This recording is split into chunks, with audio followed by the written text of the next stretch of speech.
জান্নাতে প্রবেশকারী সর্বশেষ ব্যক্তি অথবা সর্বনিম্ন মানের জান্নাতীও কিন্তু ছোট জান্নাতের বা কম সুখের অধিকারী হবে না।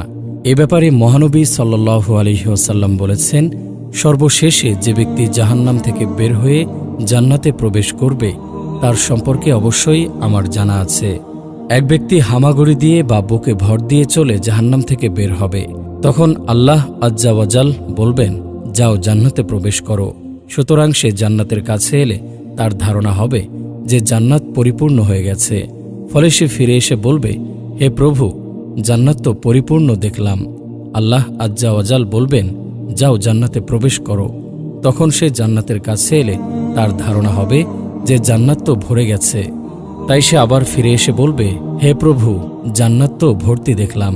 তখন আল্লাহ আজ্জা ওয়াজাল বলবেন, যাও জান্নাতে প্রবেশ করো। তোমার জন্য থাকলো পৃথিবীর সমতুল্য এবং তার 10 গুণ পরিমাণ বিশাল জান্নাত, অথবা তোমার জন্য পৃথিবীর 10 গুণ পরিমাণ বিশাল জান্নাত রইল। তখন সে বলবে, হে প্রভু, তুমি কি আমার সাথে ঠাট্টা করছো, অথবা আমার সাথে হাসি মজাক করছো? অথচ তুমি বাদশাহ, হাসি ঠাট্টা তোমাকে শোভা দেয় না। বর্ণনাকারী বলেন, তখন আমি রাসূলুল্লাহ সাল্লাল্লাহু আলাইহি ওয়াসাল্লামকে এমনভাবে হাসতে দেখলাম যে তার চোয়ালের দাঁতগুলি প্রকাশিত হয়ে গেল। তিনি বললেন, এ হলো সর্বনিম্ন মানের জান্নাতি। এ জান্নাতি যখন জান্নাতের বাসস্থানে প্রবেশ করবে তখন তার 2টি হুরি স্ত্রী তার নিকট এসে বলবে, সেই আল্লাহর প্রশংসা যিনি তোমাকে আমাদের জন্য এবং আমাদেরকে তোমার জন্য বাঁচিয়ে রেখেছেন। তখন সে বলবে, আমাকে যা দেয়া হয়েছে তা অন্য কাউকে দেয়া হয়নি। মুসলিম।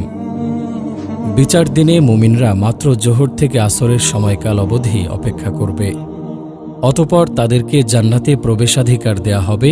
সে কি আনন্দের দিন, যেদিন ফেরেশতাগণ তাদেরকে সম্মানের সাথে চিরসুখময় বেহেশতের দিকে দলে দলে পথ দেখিয়ে নিয়ে যাবেন। কত কষ্ট ভোগা ও দেখার পর যখন জান্নাতের দরজায় পৌঁছবে তখন ফেরেশতাগণ তাদেরকে সালাম ও স্বাগত জানাবেন।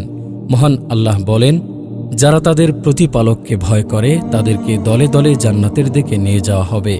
যখন তারা জান্নাতের নিকট উপস্থিত হবে এবং জান্নাতের দরজা খুলে দেওয়া হবে এবং তার রক্ষীরা তাদেরকে বলবে, তোমাদের প্রতি সালাম, তোমরা সুখী হও এবং স্থায়ীভাবে বাস করার জন্য জান্নাতে প্রবেশ করো। এই জান্নাত হল সেই মুমিনদের পুরস্কার যাদের বিশ্বাস, কথা ও কর্ম শুদ্ধ ছিল, যাদের অন্তর ছিল নির্মল, কথা ছিল উত্তম এবং কর্ম ছিল সৎ। তবে বেহেশতে পৌঁছানোর আগে কিছু কষ্ট স্বীকার অবশ্যই করতে হবে। জান্নাতে যাওয়ার আগে জাহান্নামের ওপর স্থাপিত পুল আছে, সেই পুল পার হয়ে যেতে হবে জান্নাতে। পুল পার হওয়ার আগে মুমিনদের আফসোসের দেনা পাওনার প্রতিশোধ দেয়া নেয়ার ব্যবস্থা করা হবে। জান্নাত প্রবেশের জন্য আমাদের শেষ নবী আল্লাহর দরবারে সুপারিশ করবেন।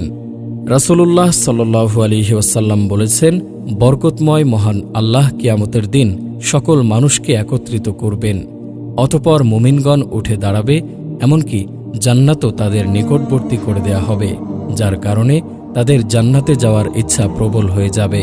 সুতরাং তারা আদম আলাইহিস সালামের নিকট আসবে, অতঃপর বলবে, হে আমাদের পিতা, আমাদের জন্য আল্লাহর কাছে জান্নাত খুলে দেওয়ার আবেদন করুন। তিনি বলবেন, তোমরা কি জানো না যে একমাত্র তোমাদের পিতার ভুলই তোমাদেরকে জান্নাত থেকে বহিষ্কার করেছে? সুতরাং আমি এর যোগ্য নই। তোমরা আমার ছেলে ইব্রাহিম আলাইহিস সালামের নিকট যাও। নবী সাল্লাল্লাহু আলাইহি ওয়াসাল্লাম বলেন, অতঃপর তারা ইব্রাহিম আলাইহিস সালামের নিকট যাবে। ইব্রাহিম আলাইহিস সালাম বলবেন, আমি এর উপযুক্ত নই। আমি আল্লাহর খলিল ছিলাম বটে, কিন্তু এত উচ্চ মর্যাদার অধিকারী নই। অতএব তোমরা মূসা আলাইহিস সালামের নিকট যাও, যার সঙ্গে আল্লাহ সরাসরি কথা বলেছেন। ফলে তারা মূসার নিকট যাবে, কিন্তু তিনি বলবেন, আমি এর যোগ্য নই। তোমরা আল্লাহর কালেমা ও তার রূহ ঈসার নিকট যাও। কিন্তু ঈসাও বলবেন, আমি এর উপযুক্ত নই। অতঃপর তারা মুহাম্মদ সাল্লাল্লাহু আলাইহি ওয়াসাল্লামের নিকট আসবে।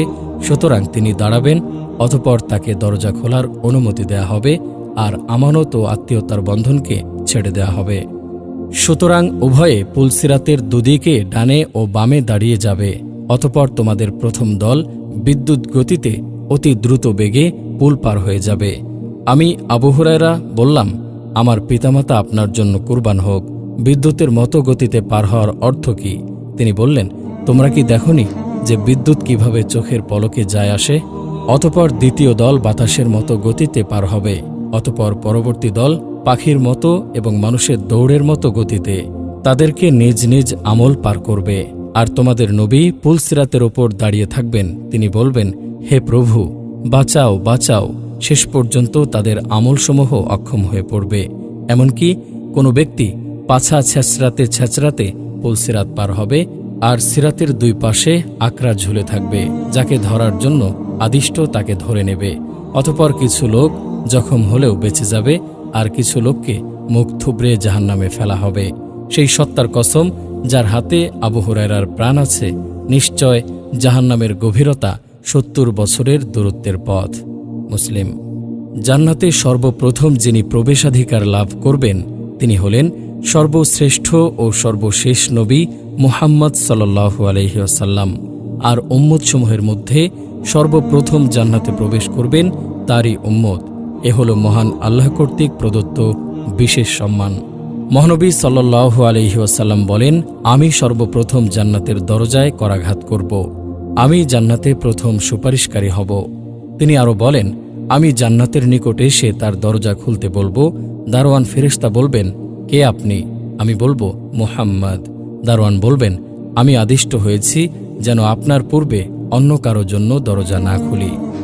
তিনি আরও বলবেন, আমরা দুনিয়ায় সর্বশেষে এসেছি, আখেরাতে সর্বপ্রথম কিয়ামতে উপস্থিত হব এবং আমরাই সর্বপ্রথম জান্নাতে প্রবেশ করব। এ উম্মতের মধ্যে সর্বপ্রথম যে দলটি জান্নাতে প্রবেশ করবে তা হল মুহাজিরিনের।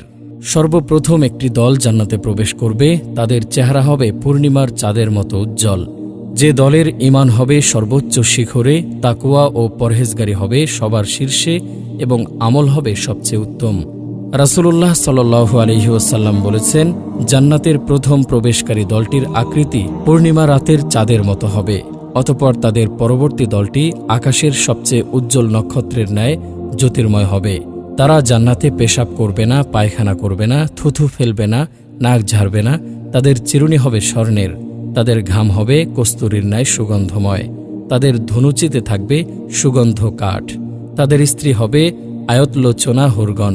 তারা সকলেই একটি মানব কাঠামো আদিপিতা আদমের আকৃতিতে হবে, যাদের উচ্চতা হবে ৬০ হাত পর্যন্ত। বুখারী মুসলিম।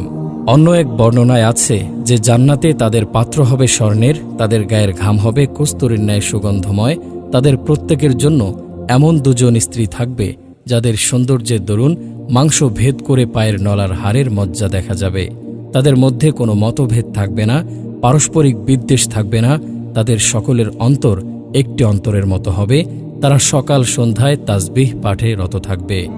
আল্লাহর রাসূল সাল্লাল্লাহু আলাইহি ওয়াসাল্লাম বলেন, আমার কাছে সকল উম্মত পেশ করা হলো।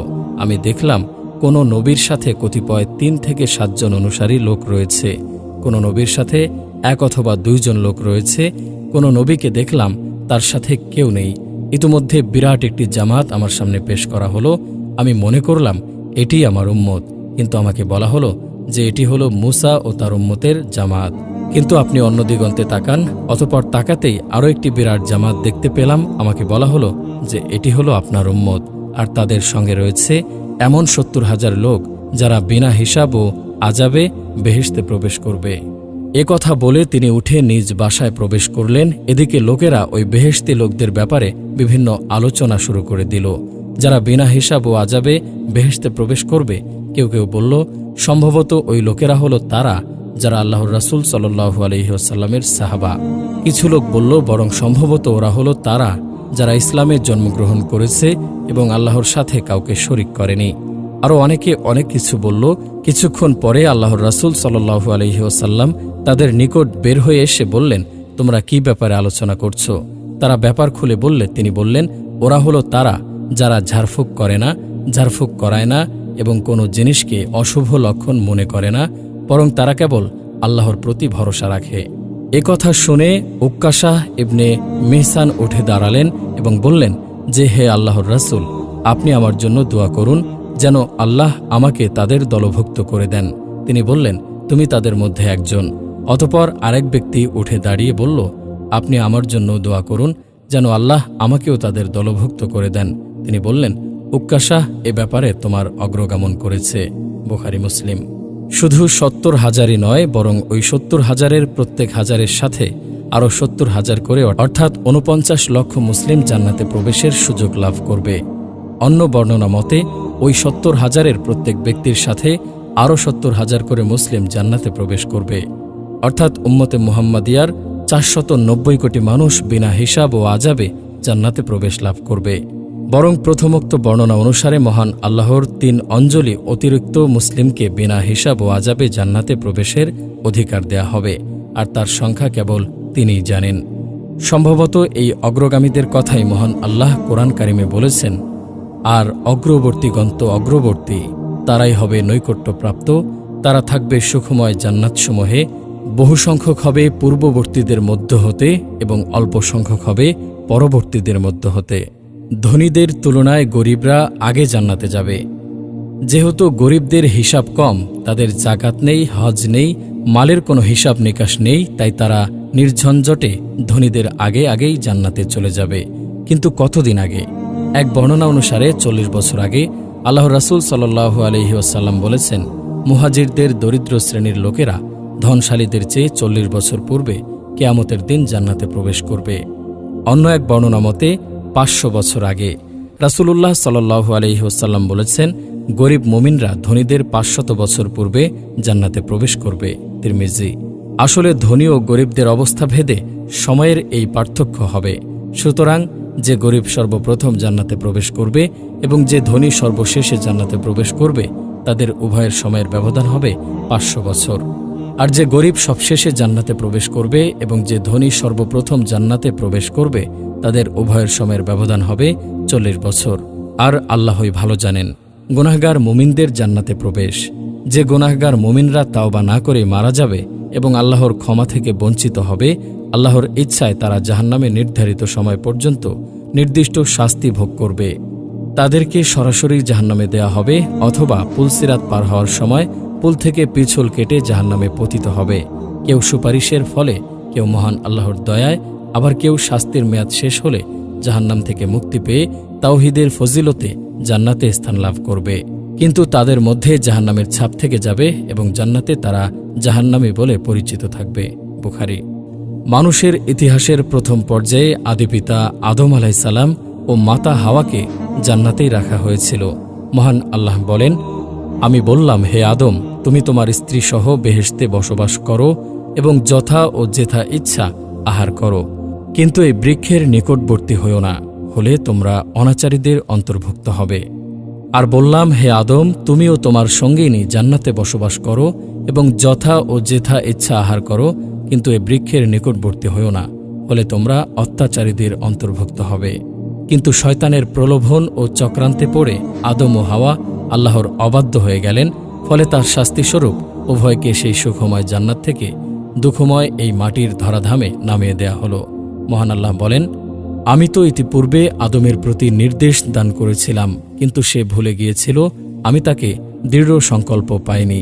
স্মরণ করো, যখন আমি ফেরেশতাগণকে বললাম, তোমরা আদমকে সিজদা করো, তখন ইবলিশ ব্যতীত সকলেই সিজদা করল, সে অমান্য করল। অতঃপর আমি বললাম, হে আদম, এ তোমার ও তোমার স্ত্রীর শত্রু, সুতরাং সে যেন কিছুতেই তোমাদেরকে জান্নাত হতে বের করে না দেয়, দিলে তোমরা কষ্ট পাবে। তোমার জন্য এটাই থাকলো যে তুমি জান্নাতে ক্ষুধার্ত হবে না এবং নগ্নও হবে না, সেখানে পিপাসার্ত হবে না এবং রৌদ্র ক্লিষ্টও হবে না। অতঃপর শয়তান তাকে কুমন্ত্রণা দিল। সে বলল, হে আদম, আমি কি তোমাকে বলে দেব অনন্ত জীবনপ্রদ বৃক্ষ ও অক্ষয় রাজ্যের কথা? অতঃপর তারা তা হতে ভক্ষণ করল। তখন তাদের লজ্জাস্থান তাদের নিকট প্রকাশ হয়ে পড়ল এবং তারা উদ্যানের বৃক্ষপত্র দ্বারা নিজেদেরকে আবৃত করতে লাগল। আদম তার প্রতিপালকের অবাধ্য হল, ফলে সে পথভ্রষ্ট হয়ে গেল।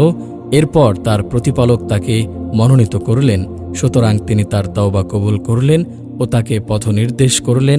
তিনি বললেন, তোমরা একে অপরের শত্রুরূপে একই সঙ্গে জান্নাত হতে নেমে যাও। পরে আমার পক্ষ থেকে তোমাদের নিকট সৎ পথের নির্দেশ এলে যে আমার পথ নির্দেশ অনুসরণ করবে সে বিপথগামী হবে না এবং দুঃখ কষ্টও পাবে না।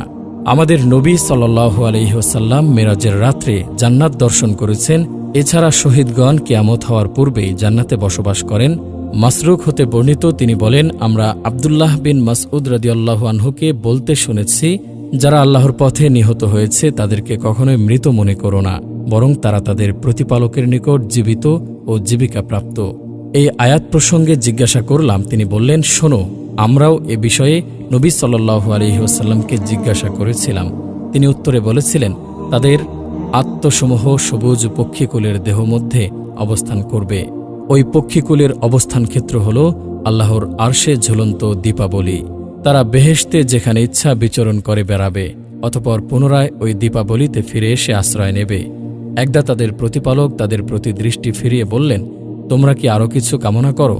তারা বলল, আমরা আর কি কামনা করব? আমরা তো বেহেশতে যেখানে খুশি সেখানে বিচরণ করে বেড়াচ্ছি।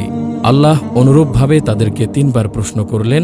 অতঃপর যখন তারা দেখল যে কিছু না চাইলে তাদেরকে ছাড়াই হবে না, তখন তারা বলল, হে আমাদের প্রতিপালক, আমরা কামনা এই করি যে আপনি আমাদের আত্মসমূহকে আমাদের নিজ নিজ দেহে ফিরিয়ে দিন, যাতে আমরা আপনার রাহে দ্বিতীয়বার নিহত হয়ে আসতে পারি।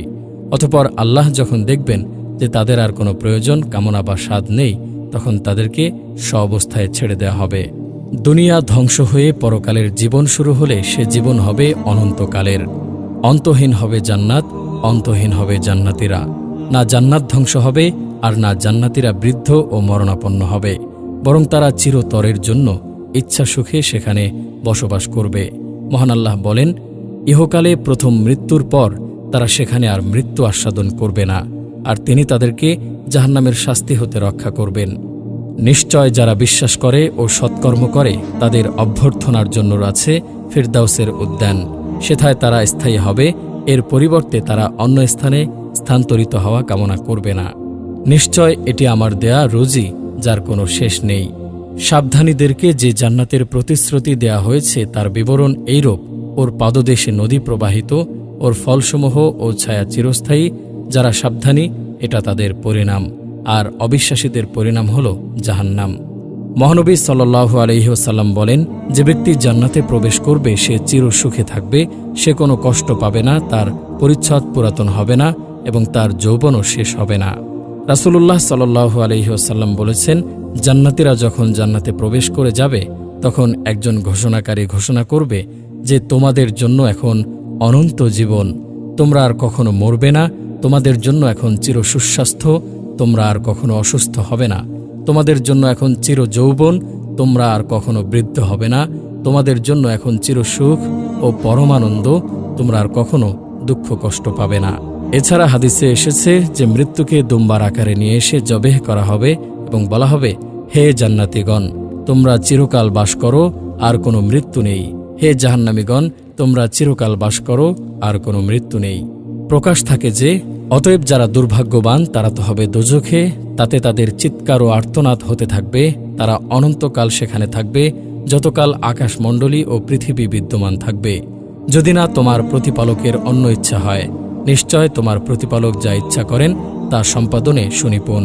পক্ষান্তরে যারা সৌভাগ্যবান তারা থাকবে বেহেশতে, সেখানে তারা অনন্তকাল থাকবে, যতকাল আকাশমণ্ডলী ও পৃথিবী বিদ্যমান থাকবে, যদি না তোমার প্রতিপালকের অন্য ইচ্ছা হয়। এ হবে অফুরন্ত অনুদান। এই আয়াতসমূহ দ্বারা কিছু মানুষ এই বিভ্রান্তির শিকার হয়েছে যে জাহান্নামের আযাব কাফেরদের জন্য চিরস্থায়ী নয়, বরং সাময়িক, অর্থাৎ ততদিন থাকবে যতদিন আকাশ ও পৃথিবী থাকবে, তারপর শেষ হয়ে যাবে। কিন্তু এই কথা ঠিক নয়, কারণ এখানে মা দামাতিস সামাওয়াতু ওয়াল আরদ কথাটি আরববাসীদের দৈনন্দিন কথাবার্তা ও পরিভাষা অনুযায়ী অবতীর্ণ হয়েছে। আরববাসীদের অভ্যাস ছিল যে যখন তারা কোনো বস্তুর চিরস্থায়িত্ব প্রমাণ করার উদ্দেশ্য হতো তখন তারা বলতো, হাজা দাউমুস সামাওয়াতি ওয়াল আরদ, এই বস্তু আকাশ ও পৃথিবীর মতো চিরস্থায়ী। সেই পরিভাষাকে কোরআনে বর্ণনা করা হয়েছে, যার অর্থ কাফের ও মুশরিকরা চিরকালব্যাপী জাহান্নামে থাকবে, যা কোরআন বিভিন্ন স্থানে খালিদিনা ফিহা শব্দ দ্বারা বর্ণনা করেছে। আর দ্বিতীয় এক অর্থ এও করা হয়েছে যে আকাশ ও পৃথিবী থেকে উদ্দেশ্য হল জিনিস, শ্রেণী, অর্থাৎ ইহলৌকিক আকাশ ও পৃথিবী, যা ধ্বংস হয়ে যাবে, কিন্তু এছাড়া পরলৌকিক আকাশ ও পৃথিবী পৃথক হবে। যেমন কোরআনে তার পরিষ্কার বর্ণনা এসেছে, যেদিন এই পৃথিবী পরিবর্তিত হয়ে অন্য পৃথিবী হবে এবং আকাশমণ্ডলীয়, আর পরলৌকিক উক্ত আকাশ ও পৃথিবী জান্নাত ও জাহান্নামের মতো চিরস্থায়ী হবে। এই আয়াত সেই পরলৌকিক আকাশ ও পৃথিবীর কথা বলা হয়েছে, ইহলৌকিক আকাশ পৃথিবীর কথা নয়। যা ধ্বংস হয়ে যাবে। এই উভয় অর্থের যে কোনো অর্থ নেওয়া হলে আয়াতের উদ্দেশ্য পরিস্ফুটিত হয়ে যাবে এবং উপস্থাপিত সমস্যা দূর হয়ে যাবে। ইমাম শাওকানি রহমতুল্লাহি আলাইহির আরও কয়েকটি অর্থ বর্ণনা করেছেন, যা জ্ঞানীরা দেখতে পারেন। আয়াতে উল্লেখিত ব্যতিক্রমের কয়েকটি অর্থ বর্ণনা করা হয়েছে। তার মধ্যে সবথেকে সঠিক অর্থ এই যে, উক্ত ব্যতিক্রম ও তাওহিদবাদী মুমিন পাপীদের জন্য এই অর্থ অনুযায়ী এর পূর্ব আয়াত দুর্ভাগ্যবান শব্দটি ব্যাপক ধরতে হবে, অর্থাৎ কাফের ও পাপী মুমিন উভয়কে বোঝাবে। আর ইলা মাশা আর রব্বুকা দ্বারা পাপী মুমিনরা ব্যতিক্রম হয়ে যাবে। আর মাশাতে মা হরফটি মিন এর অর্থে ব্যবহার হয়েছে। দ্বিতীয় ব্যতিক্রমটিও পাপী মুমিনদের জন্য, অর্থাৎ অন্য মুমিনদের মতো এই গুনাহগার মুমিনরা প্রথম থেকে শেষ অবধি জান্নাতে থাকবে না, বরং শুরুতে কিছুদিন তাদেরকে জাহান্নামে থাকতে হবে। পরে আল্লাহর ইচ্ছায় আম্বিয়া ও মুমিনদের সুপারিশে তাদেরকে জাহান্নাম থেকে বের করে জান্নাতে প্রবেশ করানো হবে, যেমন সহিহ হাদিস দ্বারা একথা প্রমাণিত। এমন গয়রে মাকতু এর অর্থ হল গয়রা মাজজুজ, অফুরন্ত অনুদান যা শেষ হওয়ার নয়। এই বাক্য দ্বারা এই কথা পরিষ্কার করা হয়েছে যে যে সকল পাপী মুমিনদেরকে জাহান্নাম থেকে বের করে জান্নাতে প্রবেশ করানো হবে তারা ক্ষণস্থায়ী নয়, বরং চিরস্থায়ী হবে এবং সকল জান্নাতীগণ আল্লাহ প্রদত্ত অনুদান ও তার নিয়ামত দ্বারা উপকৃত হতে থাকবে, তা কোনো কালে কখনো শেষ হবে না। জান্নাত এক অতুলনীয় শান্তিনিকেতন। জান্নাত মুমিনদের সুখের বাসা, ইচ্ছা সুখের নীড়, চক্ষু শীতলকারী আনন্দালয়, চির স্বাচ্ছন্দ্যের প্রমোদোদ্যান, নয়ন জুড়ানো তার মাটি, মন মাতানো তার সৌরভ, হৃদয় ভোলানো তার সৌন্দর্য। জান্নাতের বিলাস সামগ্রী বর্ণনাতীত, কল্পনাতীত। দুনিয়ার কোনো সামগ্রী তার উদাহরণ ও উপমা হতে পারে না। মানুষ যত উচ্চ মানেরই সুখ সামগ্রী আবিষ্কার করুক না কেন, জান্নাতের সুখ সামগ্রীর সাথে কোনো তুলনাই হবে না। জান্নাতের আলো, সুগন্ধি, অট্টালিকা, নদী নহর, বৃক্ষ, ফল, খাদ্য পানীয়, সুন্দরী স্ত্রী, লেবাস, পোশাক ইত্যাদি সবকিছুই নজিরবিহীন। জান্নাতের বিবরণ দিতে গিয়ে মহানবী সাল্লাল্লাহু আলাইহি ওয়াসাল্লাম বলেছেন, তার অট্টালিকার একটি ইট সোনার, একটি ইট চাঁদির, তার মাঝে সংযোজক হল তীব্র সুগন্ধময় কস্তরী, তার পাথর কাকর হল মণিমুক্তা, তার মাটি হল জাফরান। যে তাতে প্রবেশ করবে সে সুখী হবে এবং কোনো কষ্ট পাবে না, চিরস্থায়ী হবে, মৃত্যুবরণ করবে না। তার লেবাস পোশাক পুরাতন হবে না, তার যৌবন নষ্ট হবে না। মহান আল্লাহ তাআলা বলেছেন, তুমি দেখলে সেখানে দেখতে পাবে ভোগবিলাসের উপকরণ এবং বিশাল রাজ্য। এছাড়া মহান আল্লাহ যা গুপ্ত রেখেছেন তা মানুষের কল্পনার বাইরে। রাসূলুল্লাহ সাল্লাল্লাহু আলাইহি ওয়াসাল্লাম বলেন, মহান আল্লাহ বলেছেন, আমি আমার পুণ্যবান বান্দাদের জন্য এমন জিনিস প্রস্তুত রেখেছি যা কোনো চক্ষু দর্শন করেনি, কোনো কর্ণ শ্রবণ করেনি এবং যার সম্পর্কে কোনো মানুষের মনে ধারণাও জন্মেনি। তোমরা চাইলে এই আয়াতটি পাঠ করতে পারো, যার অর্থ কেউই জানে না, তার জন্য তার কত কর্মের বিনিময় স্বরূপ নয়ন প্রীতিকর কি পুরস্কার লুকিয়ে রাখা হয়েছে। জান্নাতে বিভিন্ন দরজা আছে, যে দরজা দিয়ে মুমিনগণ প্রবেশ করবে এবং প্রবেশ করবে ফেরেশতাগণও। মহান আল্লাহ বলেন, চিরস্থায়ী জান্নাত যার দ্বার উন্মুক্ত থাকবে তাদের জন্য। চিরস্থায়ী জান্নাত, তাতে তারা প্রবেশ করবে এবং তাদের পিতামাতা, পতিপত্নী ও সন্তান সন্ততিদের মধ্যে যারা সৎকর্ম করেছে তারাও। আর ফেরেশতাগণ তাদের কাছে প্রবেশ করবে প্রত্যেক দরজা দিয়ে। তারা বলবে, তোমরা ধৈর্য ধারণ করেছ বলে তোমাদের প্রতি শান্তি, কতই না ভালো এই পরিণাম। মুমিনগণ যখন জান্নাতের কাছে পৌঁছবে তখন সেই দরজাসমূহ খোলা হবে, ফেরেশতাগণ তাদেরকে অভ্যর্থনা জানাবে। মহান আল্লাহ বলেন, যারা তাদের প্রতিপালককে ভয় করত তাদেরকে দলে দলে জান্নাতের দিকে নিয়ে যাওয়া হবে। যখন তারা জান্নাতের নিকট উপস্থিত হবে এবং জান্নাতের দরজা খুলে দেওয়া হবে এবং তার রক্ষীরা তাদেরকে বলবে, তোমাদের প্রতি সালাম, তোমরা সুখী হও এবং স্থায়ীভাবে বাস করার জন্য জান্নাতে প্রবেশ করো।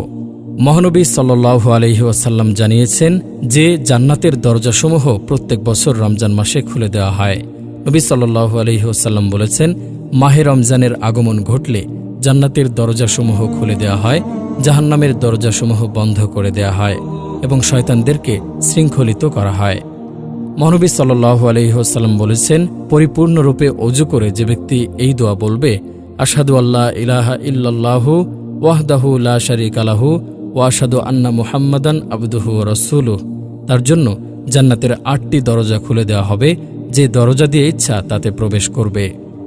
রাসূলুল্লাহ সাল্লাল্লাহু আলাইহি ওয়াসাল্লাম বলেছেন, জান্নাতের 8টি দরজার মধ্যে এমন একটি দরজা আছে যার নাম হলো রাইয়ান। সেখান দিয়ে কেবল রোজাদারগণই কিয়ামতের দিনে প্রবেশ করবে, তারা ছাড়া আর কেউ সেদিক দিয়ে প্রবেশ করতে পারবে না। ঘোষণা করা হবে, রোজাদাররা কোথায়? তখন তারা দণ্ডায়মান হবে, ওই দরজা দিয়ে তারা জান্নাতে প্রবেশ করবে।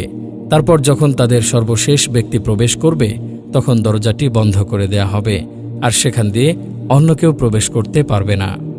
তিনি বলেছেন, যে ব্যক্তি আল্লাহর রাস্তায় জোড়া বস্তু ব্যয় করে তাকে জান্নাতের দরজাসমূহ থেকে ডাকা হবে, হে আল্লাহর বান্দা, এই দরজাটি উত্তম, এদিকে এসো।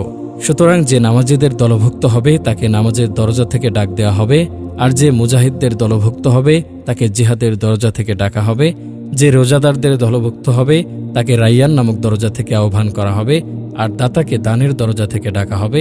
এসব শুনে আবু বকর রাদিয়াল্লাহু আনহু বললেন, হে আল্লাহর রাসূল, আমার মাতাপিতা আপনার জন্য কুরবান হোক। যাকে ডাকা হবে তার ওই সকল দরজার তো কোনো প্রয়োজন নেই, কেননা মুখ্য উদ্দেশ্য হল কোনোভাবে জান্নাতে প্রবেশ করা। কিন্তু এমন কেউ হবে কি যাকে উক্ত সকল দরজাসমূহ থেকে ডাকা হবে? তিনি বললেন, হ্যাঁ, আর আশা করি তুমি তাদের দলভুক্ত হবে। বুখারী ও মুসলিম। বিনা হিসাবের খাস লোকেরা জান্নাতের ডান দরজা দিয়ে প্রবেশ করবে। জান্নাতের দরজার প্রস্থও অনেক। হাদিসে এসেছে, কিয়ামতে সুপারিশের সময় মহান আল্লাহ বলবেন, হে মুহাম্মদ, তোমার উম্মতের মধ্যে যাদের কোনো হিসাব নিকাশ হবে না তাদেরকে ডান দিকের দরজা দিয়ে জান্নাতে প্রবেশ করাও। এই দরজা ছাড়া তারা অন্য সব দরজাতেও সকল মানুষের শরীক। অতঃপর নবী সাল্লাল্লাহু আলাইহি ওয়াসাল্লাম বলেন, যার হাতে আমার প্রাণ আছে তার কসম, জান্নাতের একটি দরজার প্রশস্ততা হচ্ছে মক্কা ও বাহরাইনের হাজারের মধ্যবর্তী দূরত্ব অথবা মক্কা ও সিরিয়ার বুশরার মধ্যবর্তী দূরত্বের সমান। এক বর্ণনায় দরজার দুই বাজুর মধ্যে ব্যবধানের দূরত্ব বলা হয়েছে 40 বছরের পথ। জান্নাত প্রবেশকালে তা ভিড়ে পরিপূর্ণ হয়ে উঠবে। আর আল্লাহই ভালো জানেন, কেউ কেউ 8টি জান্নাতের নাম উল্লেখ করলেও আসলে সে নামগুলি সকল জান্নাতেরই গুণবাচক নাম। অবশ্য কোনো কোনো জান্নাতের নাম স্পষ্টত উল্লেখ করা হয়েছে, যার বিবরণ ফিরদাউস। এ জান্নাত সম্বন্ধে মহান আল্লাহ বলেছেন, নিশ্চয় যারা বিশ্বাস করে ও সৎকর্ম করে তাদের অভ্যর্থনার জন্য আছে ফিরদাউসের উদ্যান, সেথায় তারা স্থায়ী হবে, এর পরিবর্তে তারা অন্য স্থানে স্থানান্তরিত হওয়া কামনা করবে না। অবশ্যই বিশ্বাসীগণ সফলকাম হয়েছে যারা তারাই হবে উত্তরাধিকারী। উত্তরাধিকারী হবে ফিরদাউসের, যাতে তারা চিরস্থায়ী হবে। আনাস রাদিয়াল্লাহু আনহু বলেন, উম্মে রুবাইয়ে বিনতে বারা, যিনি হারেসা ইবনু সুরাকার মা, তিনি নবী সাল্লাল্লাহু আলাইহি সাল্লামের নিকট এসে বললেন, ইয়া রাসূলাল্লাহ, আমাকে হারেসা সম্পর্কে কিছু বলবেন না? সে বদরের দিনে খুন হয়েছিল। যদি সে জান্নাতি হয় তাহলে ধৈর্য ধারণ করব, অন্যথায় তার জন্য মন ভরে অত্যাধিক কান্না করব। তিনি বললেন, হে হারেসার মা, জান্নাতের মধ্যে বিভিন্ন প্রকারের জান্নাত আছে, আর তোমার ছেলে সর্বোচ্চ ফিরদাউস জান্নাতে পৌঁছে গেছে। মহানবী সাল্লাল্লাহু আলাইহি ওয়াসাল্লাম বলেন, অবশ্যই জান্নাতে একটি দরজা রয়েছে যা আল্লাহ তার পথে জিহাদকারীদের জন্য প্রস্তুত রেখেছেন। দুটি দরজার মধ্যবর্তী ব্যবধান আসমান ও জমিনের মতো। সুতরাং তোমরা জান্নাত চাইলে ফিরদাউস চেয়েও, কারণ তা হল জান্নাতের মধ্যভাগ ও জান্নাতের উপরিভাগ, আর তার উপরে রয়েছে রহমানের আরশ। আদ মানে চিরস্থায়ী। এ জান্নাত সম্বন্ধে মহান আল্লাহ বলেন, অর্থাৎ ওটা স্থায়ী জান্নাত যাতে তারা প্রবেশ করবে, ওর নিম্নদেশে নদীসমূহ প্রবাহিত, তারা যা কিছু কামনা করবে তাতে তাদের জন্য তাই থাকবে। এভাবেই আল্লাহ সাবধানীদেরকে পুরস্কৃত করেন। তাদেরই জন্য আছে স্থায়ী জান্নাত, যার নিম্নদেশে নদীসমূহ প্রবাহিত, সেথায় তাদেরকে স্বর্ণ কঙ্কনে অলঙ্কৃত করা হবে। তারা পরিধান করবে সূক্ষ্ম ও স্থূল রেশমের সবুজ বস্ত্র ও সমাসীন হবে সুসজ্জিত আসনে। কত সুন্দর সে পুরস্কার ও কত উত্তম সে আশ্রয়স্থল। তারা প্রবেশ করবে স্থায়ী জান্নাতে, যেখানে তাদের স্বর্ণ নির্মিত কঙ্কন ও মুক্তা দ্বারা অলঙ্কৃত করা হবে এবং যেখানে তাদের পোশাক পরিচ্ছদ হবে রেশমের। সেই স্থায়ী জান্নাত যার প্রতিশ্রুতি পরম দয়াময় নিজ দাসদেরকে আদৃশ্যভাবে দিয়েছেন, নিশ্চয় তার প্রতিশ্রুত বিষয় অবশ্যম্ভী। এছাড়া আরও বহু আয়াতে জান্নাতের কথা উল্লেখিত হয়েছে। মহানবী সাল্লাল্লাহু আলাইহি ওয়াসাল্লাম স্বপ্নে আদন জান্নাত দর্শন করেছেন। বুখারী। তিনি বলেছেন, দুটি জান্নাত চাঁদির, তার পাত্র ও সবকিছু চাঁদির। দুটি জান্নাত সোনার, তার পাত্র ও সবকিছু সোনার। আদন জান্নাতে জান্নাতি লোকদের দিদার ও তাদের প্রতিপালকের মাঝে কেবল তার চেহারার উপর গৌরবের চাদর থাকবে। খুলদ খুলদ মানেও চিরস্থায়ী। এ জান্নাত সম্বন্ধে মহান আল্লাহ বলেন, ওদেরকে জিজ্ঞাসা করো, এটিই শ্রেয় না স্থায়ী বেহেশত যার প্রতিশ্রুতি দেয়া হয়েছে সাবধানীদেরকে। এটিই তো তাদের প্রতিদান ও প্রত্যাবর্তন স্থল। সাহাবী ইবনে মাসউদ দোয়ায় বলেছিলেন, হে আল্লাহ, আমি তোমার নিকট অটল ঈমান চাই, অফুরন্ত নিয়ামত চাই এবং আদন জান্নাতের সবার উপরে মুহাম্মদ সাল্লাল্লাহু আলাইহি ওয়াসাল্লামের সঙ্গ চাই। নাইম নাইম মানে সম্পদশালী, সুখময়। এ জান্নাত সম্বন্ধে মহান আল্লাহ বলেন, নিশ্চয় যারা বিশ্বাস করেছে এবং ভালো কাজ করেছে তাদের প্রতিপালক তাদের বিশ্বাসের কারণে তাদেরকে পথ প্রদর্শন করবেন। শান্তির উদ্যানসমূহে তাদের বাসস্থানের তলদেশ দিয়ে নদীমালা প্রবাহিত থাকবে। নিশ্চয় যারা বিশ্বাস করে ও সৎ কাজ করে তাদের জন্য আছে সুখের উদ্যানরাজি। আল্লাহ ভীরুদের জন্য তাদের প্রতিপালকের নিকট অবশ্যই ভোগ বিলাসপূর্ণ জান্নাত রয়েছে। ইব্রাহিম আলাইহিস সালাম এই জান্নাত চেয়ে দোয়া করে বলেছিলেন, আমাকে সুখকর নাইম জান্নাতের উত্তরাধিকারীদের অন্তর্ভুক্ত করো।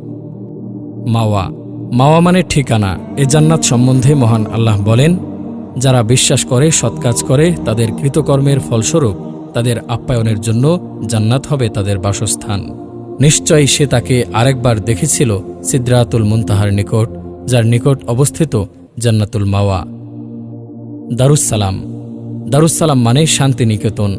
এ জান্নাত সম্বন্ধে মহান আল্লাহ বলেন, তাদের প্রতিপালকের নিকট তাদের জন্য রয়েছে শান্তির আলয় এবং তারা যা করত তার কারণে তিনি হবেন তাদের অভিভাবক। আল্লাহ মানুষকে শান্তির আবাসের দিকে আহ্বান করেন এবং যাকে ইচ্ছা সরল পথ প্রদর্শন করেন।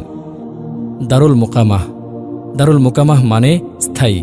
এ জান্নাত সম্বন্ধে মহান আল্লাহ বলেন, যিনি নিজ অনুগ্রহে আমাদেরকে স্থায়ী আবাস দান করেছেন, সেখানে আমাদেরকে কোনো প্রকার ক্লেশ স্পর্শ করে না এবং স্পর্শ করে না কোনো প্রকার ক্লান্তি। রাইয়ান রাইয়ান মানে তৃষ্ণাহীন। তৃষ্ণা ও পিপাসায় যারা কষ্ট পেয়েছে তাদেরকে এই জান্নাত দেয়া হবে। এই জান্নাত সম্বন্ধে নবী সাল্লাল্লাহু আলাইহি ওয়াসাল্লাম বলেন, জান্নাতের এক প্রবেশদ্বার রয়েছে যার নাম রাইয়ান। কিয়ামতের দিন ওই দ্বার দিয়ে রোজাদারগণ প্রবেশ করবে, তারা ছাড়া আর কেউই ওই দ্বার দিয়ে প্রবেশ করবে না। রোজাদারগণ প্রবিষ্ট হয়ে গেলে দ্বার রুদ্ধ করা হবে, ফলে সে দ্বার দিয়ে আর কেউ প্রবেশ করবে না। আদ-দারুল আখিরাহ আদ-দারুল আখিরা মানে পরকালের আবাস। এ জান্নাত সম্বন্ধে মহান আল্লাহ বলেন, আর পার্থিব জীবন তো ক্রীড়া কৌতুক বই আর কিছুই নয়, এবং যারা সাবধানতা অবলম্বন করে তাদের জন্য পরকালের আবাসই শ্রেয়। তোমরা কি তা অনুধাবন করো না? এ পরলোকের আবাস যা আমি নির্ধারিত করি তাদেরই জন্য, যারা এ পৃথিবীতে উদ্বুদ্ধ হতে ও বিপর্যয় সৃষ্টি করতে চায় না। সাবধানীদের জন্য শুভ পরিণাম।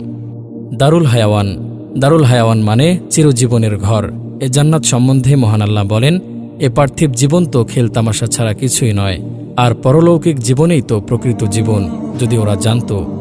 দারুল কারার দারুল কারার মানে স্থায়ী গৃহ। এ জান্নাত সম্বন্ধে মহান আল্লাহ বলেন, হে আমার সম্প্রদায়, এ পার্থিব জীবন তো অস্থায়ী উপভোগের বস্তু, আর নিশ্চয় পরকাল হচ্ছে চিরস্থায়ী আবাস। আল মাকামুল আমিন আল মাকামুল আমিন মানে নিরাপদ স্থান। এ জান্নাত সম্বন্ধে মহান আল্লাহ বলেন, নিশ্চয় সাবধানীরা থাকবে নিরাপদ স্থানে। মাকআদুস সিদক মানে যথাযোগ্য আসন। এ জান্নাত সম্বন্ধে মহান আল্লাহ বলেন, সাবধানীরা থাকবে জান্নাতে ও নহরে যথাযোগ্য আসনে সার্বভৌম ক্ষমতার অধিকারী সম্রাটের সান্নিধ্যে। তুবা মহানবী সাল্লাল্লাহু আলাইহি ওয়াসাল্লাম বলেছেন, ওই বান্দার জন্য তুবা যে আল্লাহর পথে নিজের ঘোড়ার লাগাম ধরে প্রস্তুত আছে, যার মাথার কেশ আলুথালু, যার পদযুগলে ধুলোমলিন, তাকে পাহারার কাজে নিযুক্ত করলে পাহারার কাজে নিযুক্ত থাকে, আর তাকে সৈন্যদলের পশ্চাতে দেখাশোনার কাজে নিয়োজিত করলে সৈন্যদলের পশ্চাতে থাকে। যদি সে কারো সাক্ষাতের অনুমতি চায় তাহলে তাকে অনুমতি দেয়া হয় না, এবং কারোর জন্য সুপারিশ করলে তার সুপারিশ গ্রহণ করা হয় না। জ্ঞাতব্য যে তুবা জান্নাতের একটি গাছের নামও বলা হয়েছে, অথবা তার অর্থ হল আনন্দ বা কল্যাণময় জীবন।